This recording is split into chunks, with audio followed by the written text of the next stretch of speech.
तर तुम्ही झाडीपट्टीमध्ये एक विनोदी कलावंत म्हणून सुप्रसिद्ध आहात. तुमचे भरपूर चाहते झाडीपट्टीमध्ये आहेत. तुमचे भरपूर व्हिडिओज यूट्यूबवरती लोक बघतात आवडीने. पण के आत्माराम सर यांचा झाडीपट्टीमधील आवडता विनोदी कलावंत कोण?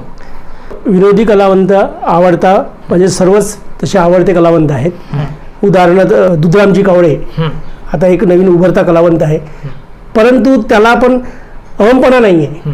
मी पाहिलेलं आहे त्याला. मी बरेचदा असं संपर्कामध्ये आता 3-4 वर्षाच्या संपर्कामध्ये आलेला आहे, परंतु स्वतःहून फोन करणे किंवा एका ठिकाणी भेटल्यानंतर त्यांना मी नेहमी सांगत असतो, हा सवय आहे एक तर शिक्षक असल्यामुळे, किंवा दुधराम तू अशा प्रकारचं करा. आताही माझी त्यांची भेट अखिल भारतीय नाट्य परिषदेमध्ये झाली होती. त्यांना पण सांगितलेलं आहे की दुधराम आपल्याकडून अपेक्षा आहे, कारण आमची भावी पिढी तू आहेस, तर ह्या गोष्टी करायला पाहिजेत, ह्या गोष्टी करायला पाहिजेत नाही असं त्यांना आम्ही बरेचदा सांगतो. उदाहरणार्थ माझा अजून आवडता कलाकार आहे कृपाल सय्यम, तुमचे हिरालाल पेंटर, हे फार नम्र कलावंत आहेत.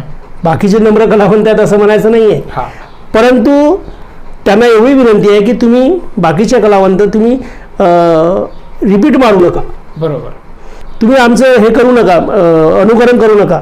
अनुकरण करायला पाहिजे, काही गोष्टी घ्यायला पाहिजे, परंतु तसं जसंच तसं मांडू नका.